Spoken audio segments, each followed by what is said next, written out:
Welcome to From College to College. This podcast explores innovative teaching, learning, and quality in further education and community college, with lessons from both sides of the pond.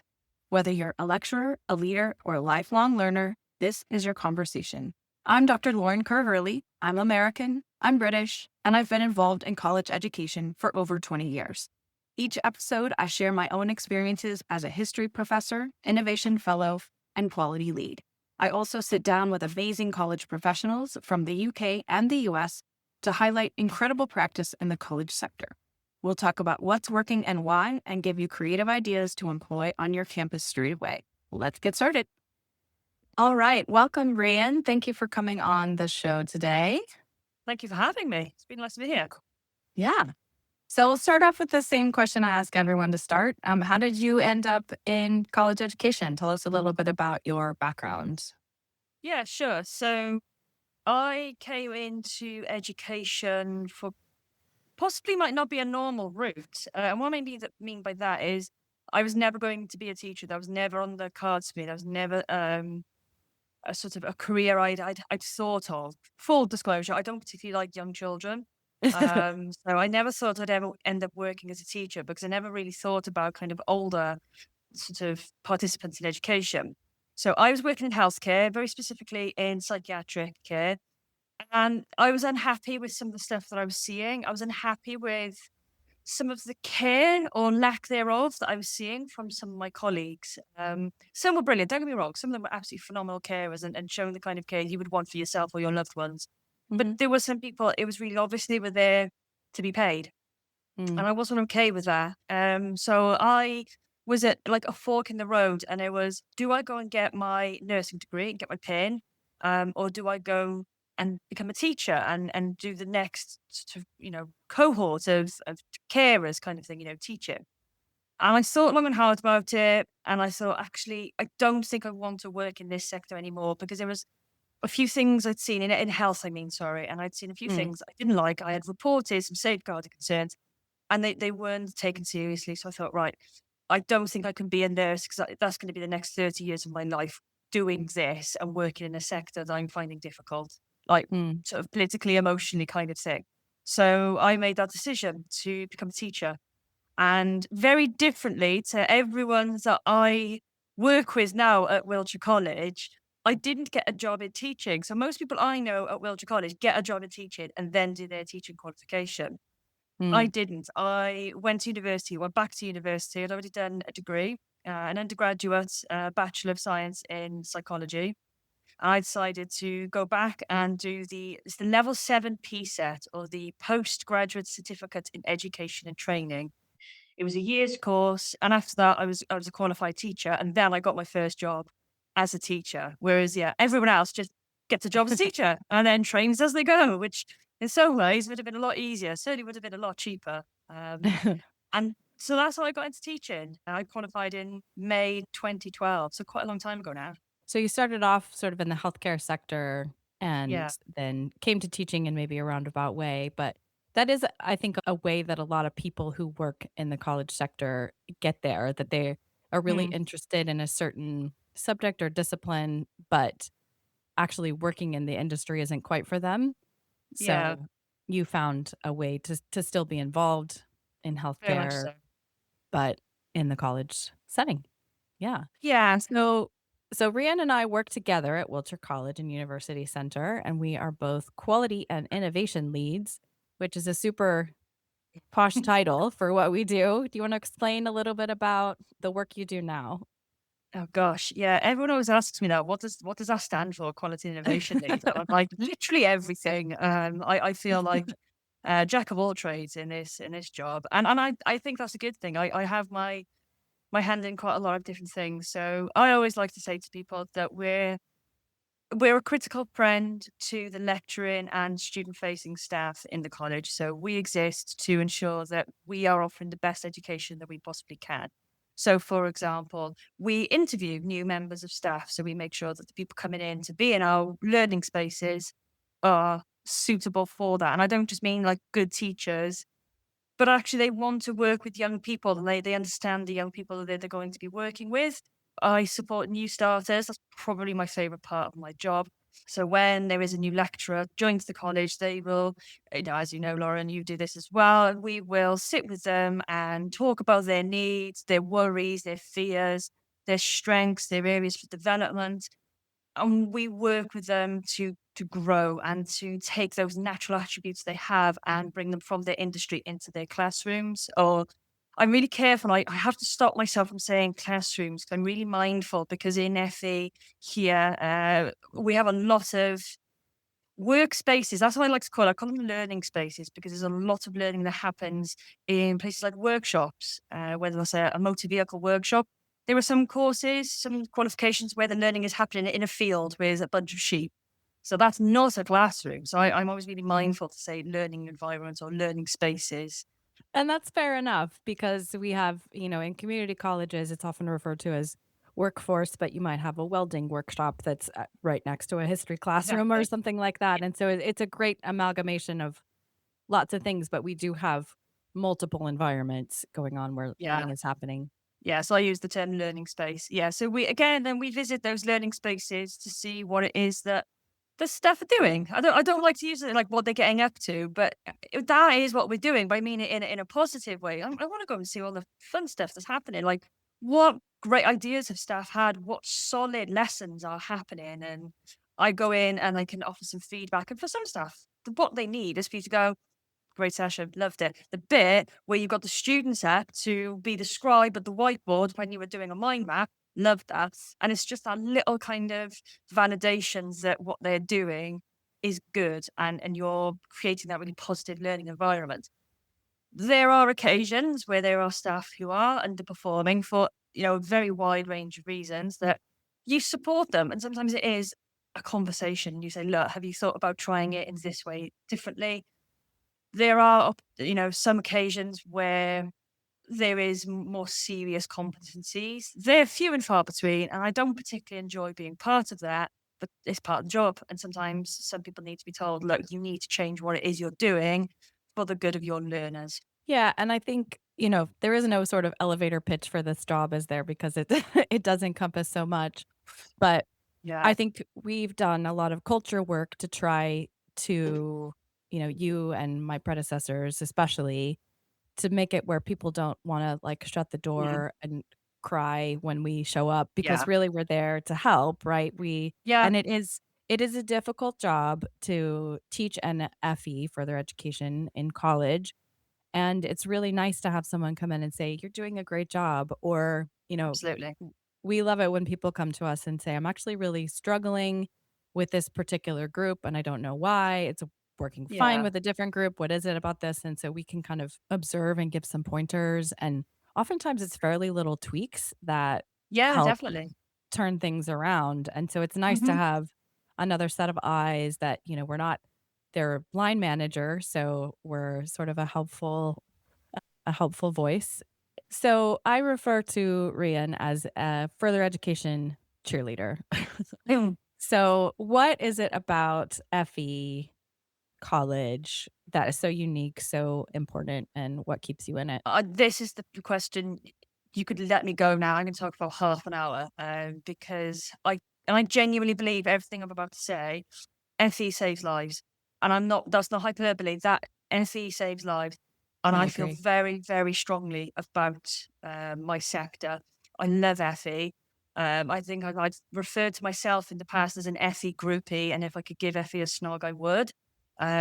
Because we are the sector for everyone. There is nothing that you can't do in FE, and we certainly for the 16 to 19-year-old learners, we very often, certainly in the kind of college that we're at, we very often take the learners that school failed them and they didn't fit into this really, really rigid, very narrow definition of what a good pupil is.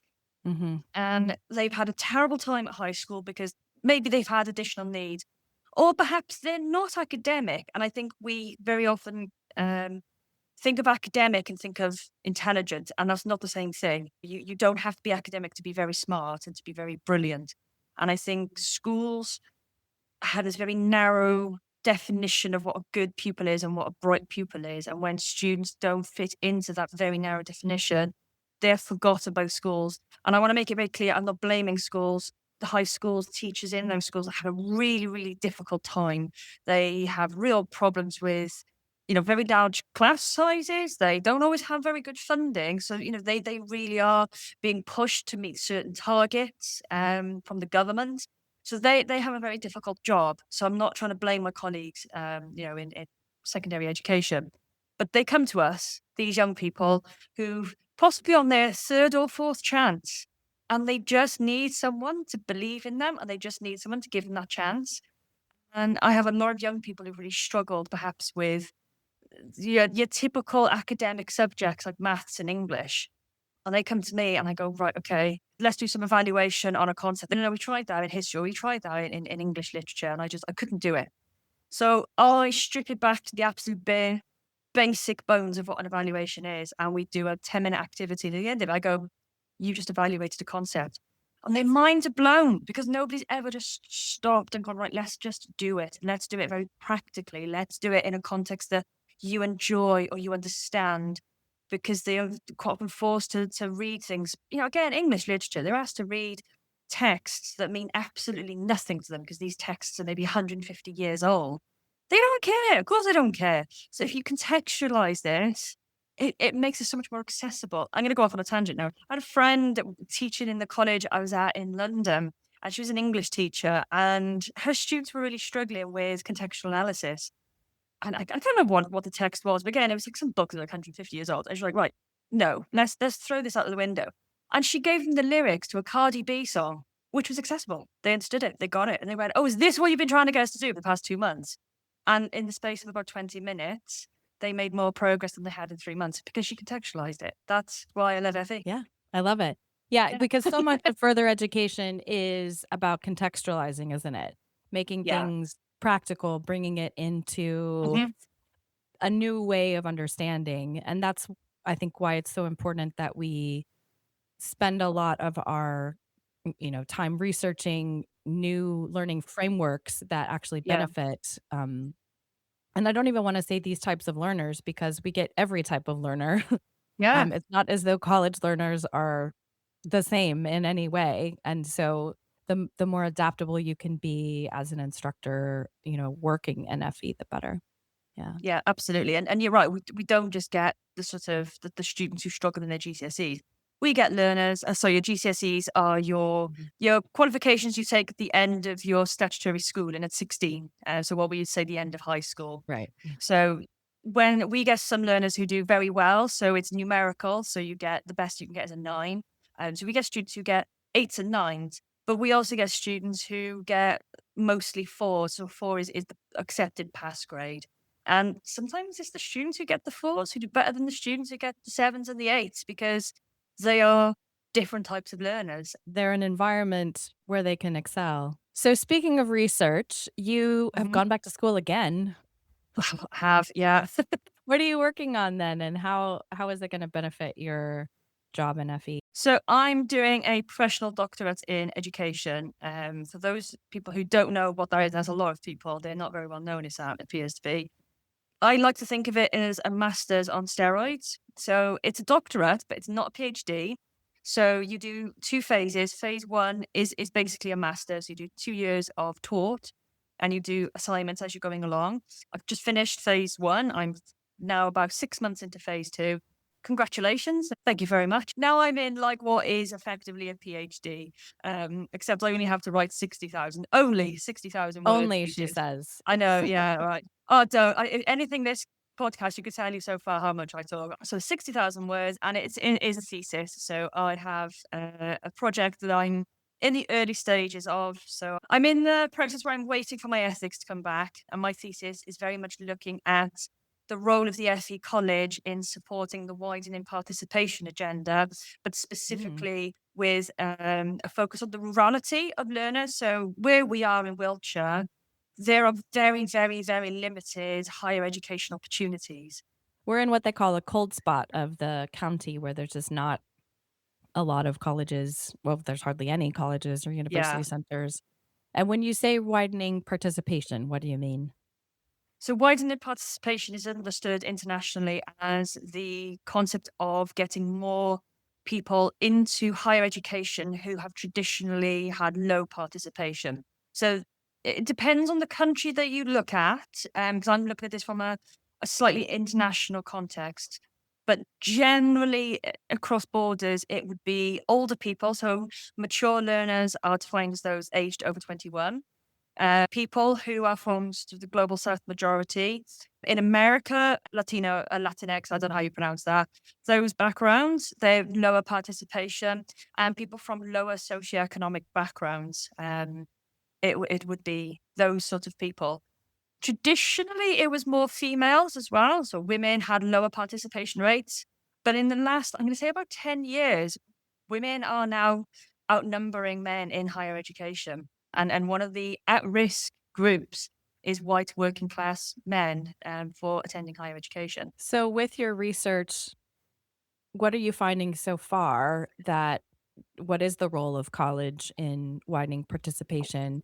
I mean, are further education institutions in the UK in particular helping with this goal? Yes and no. So at the moment, I haven't collected any data as yet. So this is coming from my kind of like literature review, but also some of my findings from my master's dissertation.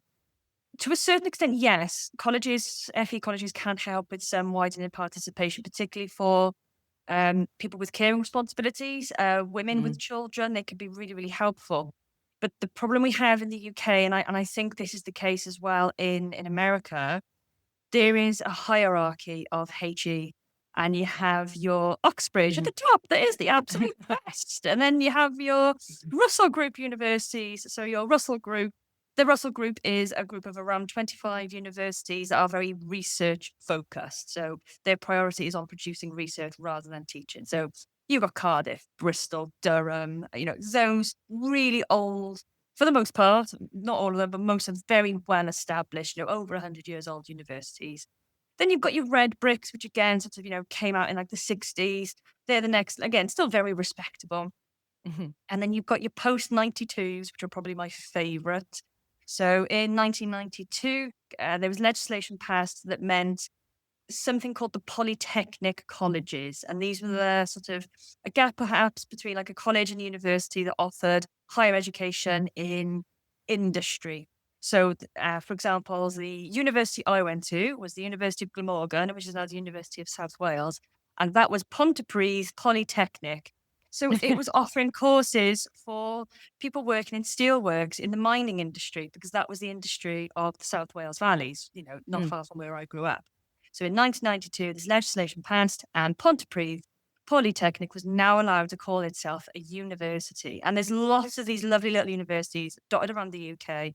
You might tell I've gone really cute to talk about, and that's because I think they're fabulous, because they really did open up doors for people who, beforehand would not have got into a university. They're, again, still relatively well thought of. People go, you've gone to Oxford Brookes, well done, you've got a nice degree. You then have the FE college, and you have what we call HE and SE, or college-based HE. There's a few different sort of names it has knocking around. And they Mhm. really are the poor relation. And any people at the post-92s, they've only just become a university, are very like, oh, well, oh, you did your degree at Wiltshire College. Oh, how nice. And you have this real sort of looking down on other people. I don't know if it's a British thing, because we've got so obsessed with class and sort of, Well, the uh, same thing is happening with community colleges in the US because yeah. many of them, Houston City College, where I came from included, now have 4-year degrees. And Mm, so it's the same thing, the HE. I think this is all really positive, by the way. yeah. But there is this sort of cachet, I guess, that it's a prestige thing that I think is completely Mhm. misplaced because excellence anywhere is excellence. It doesn't matter where it Yeah. is, and what we see in FE, those who go on to HE and FE or HE and community college actually are really prepared to go into the workforce Yeah. and benefit the economy and et cetera, et cetera. But sorry, yeah, back to you. Yeah, no, and it's a really good point. And I think what a lot of people forget is, I always say to people, a degree is a degree is a degree. Mm, Because if I get a degree from Cambridge, the academic rigor, the checking of my assignments, the checking of the education I received is happening by the same body, if you like, as what's happening at my post 92, that, they are all being checked by it used to be QAA. I can't remember who is the checks is now, but we've got, Outside TEF. body that, yeah. Yeah, the outside body that is checking that the education rigor is there. So a degree is a degree. Like, for example, Cardiff University rejected me when I was 18 and applied to do my undergraduate degree there, and said, "No, you're not a good enough student to study with us." And now I'm doing a doctorate. So yeah, boo sucks to you, babes. Not that I'm salty about it, still holding on to that from nearly 20 years later. But there is absolutely a hierarchy of HE in the UK. And people do look down on people who go to a college to get their higher education. You can do master's degrees now in further education colleges, Mhm. but people will still look down on that. And I think that's absolutely wrong. And that's part of our work is sort of rebranding in a way Yeah. the excellent education that you can get starting Yeah. in college and then going on from there. And a very accessible education. Sorry, Mhm. I interrupted you there, but if you go to a college to get your higher education, it is likely going to be more accessible. And this is sort of the findings I got from my master's dissertation, which was a project very similar to the thesis I'm doing now. And I talked to a number of young women who were doing their degree at Wiltshire College. Most of them, if not all of them, could have done their degree or their higher education at a local university, but chose. It wasn't the lesser option. And this is there was a researcher, I believe it was someone called Creasy, who wrote about FEHE as being HE light, as in like, like a diet HE or something like this. And it infuriated me because actually it's not this watered down degree. What it means is these young women were able to come to this college because we start class at 9:30 so they could drop their kids off. We finish by 2:30 so they could go and collect the kids again once they finish school.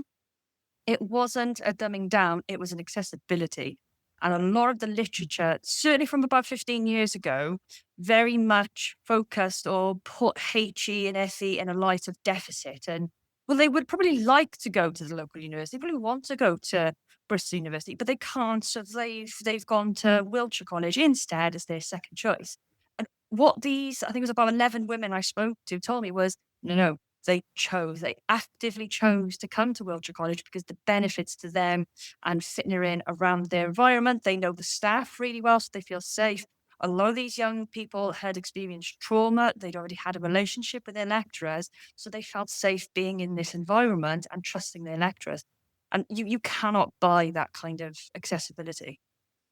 Absolutely. And this is one of the ways college is so innovative, right? Is meeting Mm, people where they are because we do have people with care responsibilities. We have yeah, people with, one of my students last week turned in an assignment late and said, I don't have enough time to do this. It's impossible what you've given us." And I said, "So what is it that's going on?"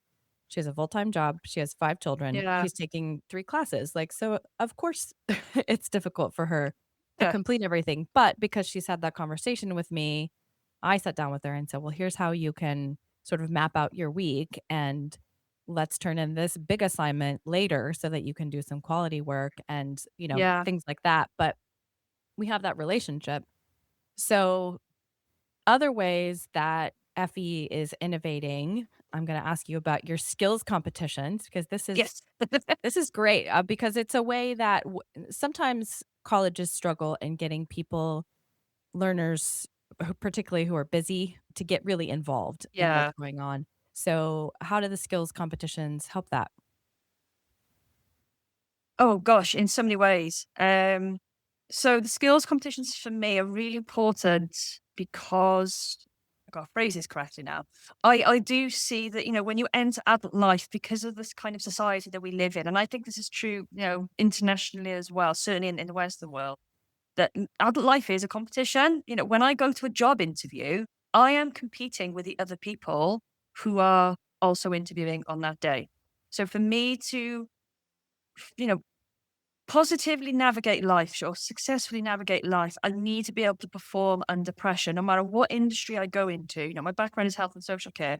When I worked in the hospital, every single day I was making decisions under pressure to keep myself safe, to keep my colleagues safe, to keep my patients safe, to make good decisions for their mental well-being. And the competitions get you used to that pressure in a really safe environment. And I think if we're not putting people under pressure in their education, we're not setting them up properly for adult life. So when we're putting our learners into competition, we're saying to them, yeah, you're good, but are you good as everyone else in the other colleges? And that was actually a comment made to me by a learner that we took to the health and social care competition last year. And she said, it was really eye-opening for me because I can see the caliber of other competitors that, other students in the area that will be going for the same jobs and the apprenticeships that I want to go to next year. So for me, it's about bringing your A game and taking that even further, but also that safe risk, because sometimes we do not get jobs. I've applied for jobs and I've not gone interview, or I've interviewed and I haven't got it. And sometimes it's not because I didn't perform, it's because somebody else was better. There have been occasions where I didn't perform. I can think of one interview that it was absolutely horrendous. And I was absolutely right not to get that job. But it was good for me to kind of say, right, I didn't get it. I didn't win, if you like. I'll move on. Pick yourself up, dust yourself off, and you go again. And I think the competitions are really healthy for that. I think that's great. I love that idea of safe risk because that is such an important part of innovation as well. And when Yeah. we work with instructors who are reluctant to change anything about the way they do things, the way that they teach things, it's Yeah. often about starting really small, take a really safe risk, Yeah. start with, start with something really small. And then when that works, then or if it doesn't work, that's another Hmm. part of it, right? Because if it Yeah. fails and the world didn't fall apart, then you can keep Then trying you've new learned things, right? something. So, yeah, so I love that concept. Sorry, and to pick up on you said about failure, I went to a talk a little while ago, it's about this time last year. I can't remember his name, but he's the professor of failure at Maastricht University. He was Ooh, phenomenal. professor of Oh my failure. I love that. gosh. Honestly, it was brilliant. Anyone who's listening, Google that. It was so good. He's got a book, apparently it's very good. I keep meaning to buy it, I keep forgetting. And he talks about the fact that he tells his students to have a CV of the normal CV and then have a CV of failures of all the projects they've tried and didn't work and what they took from it. Because he says when you fail, you learn more than when you succeed. And he says if it's and I've been saying this for years. It's quite nice to have him kind of like validate it. But it's only a failure if you didn't learn from it. Otherwise, it Yeah, was just a learning opportunity. agreed. Yeah, I love So, that. yeah. So, last question for you that I ask everybody is what's the most innovative thing you've experienced or created in a Oh college gosh. environment? Oh, you really put me on the spot there, and I always struggle with being put on the spot.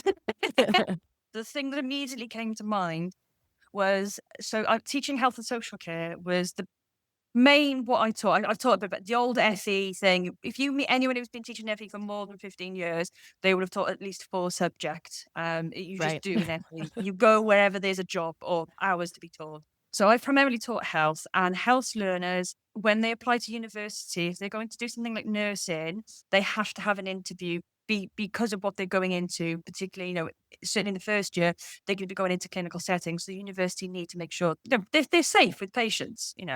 Mhm, So they have to have an interview. And some of these learners have never had a job, or they work in their like auntie salon or whatever else there is, or the local pub. But they've possibly mhm. never had a job interview. So they've got no experience. They don't know how to handle themselves and hold themselves in an interview. So I decided to set up interview practice, but we did it as speed dating. So we would Ooh. set up the room as, little desks, and everyone would be in a partner kind of, group A, group B. I would give them some questions. This is probably what they're going to ask. But also say to them, like, what questions do you think you're going to get asked? And we'd have this great big board on the whiteboard of these questions we're going to ask. And students would have 1 minute with each person, and they'd have to ask the question, and they would go around, I'd have a buzzer, the buzzer would go off, and they'd have to move around to the next person. And then we would have like a big debrief at the end, and I'd say, right, okay, who gave the best answer to this question? Who gave the best answer to this question? Say, right, okay, without naming names, who possibly gave a slightly dodgy answer. And some people who thought they'd answered it really well, we were told, yeah, no, that don't say that. So they kind of learned how to kind of answer a difficult question. Like when someone says in an interview, what are your weaknesses? You always rough that up with strengths. It just got them used to answering those questions. By the time it came to doing an interview, oh, they were brilliant. I offered some of them the chance that if they wanted to be properly interviewed, I would set up a time and I would meet them at reception. I'd pretend I'd never met them before. I'd book a meeting room. I would make sure they were dressed appropriately and I would run as if I'd never met them before. And, I can be a little bit scary. I think it's the Welsh in me. But when I'm on my mean voice flipping out. And I'd be a little bit mean to them. And they were a bit like, oh, gosh, Rhian's normally really nice. Why is she being such a cow to me? And I say to them, because sometimes you would be interviewed by somebody who has an axe to grind, who is tired, is bored, doesn't want to be here. They hate interviewing. So you have to be able to win that person over. And my claim to fame on that is I've never, in all my years of teaching, I've never had a student not be offered at least one place at university. Every single student I've ever tutored has been made a couple of offers. That's amazing. And that kind of interview speed dating, also it's gamifying the process a little bit as well. So it takes the scariness out of it. Yeah. And then, so when it's time for the real thing, it's not so scary because it's just the brain has had a chance to practice it in a different way. Okay. If you've been interviewed by Rhian, you could be interviewed by anyone. Well, thank you so much for chatting with me today, and good luck with your schooling, and thank you for all your work. Thank you very much. Thank you for the opportunity. Rhian Ramsden has worked in further education colleges since 2012 across a range of contexts, from inner city London to rural Wiltshire. Primarily focused on health and social care, Rhian has also taught other subjects in the traditional FE spirit, including functional skills maths and English. Currently based in the college quality team at Wiltshire College and University Center, she still keeps a toe in the teaching water. She is in phase 2 of a professional doctorate in education. Her thesis explores the role of the further education college in widening participation, with a particular focus on rurality as a barrier to access. Thanks for listening to From College to College. If you found today's episode valuable, please subscribe. To get my free newsletter and access all resources mentioned today, head to the show notes. You can also visit my website to learn more about speaking engagements, coaching, and executive function support. And if you're enjoying the show, please take a moment to rate and review. This makes a huge difference in helping others discover it. Cheers, y'all!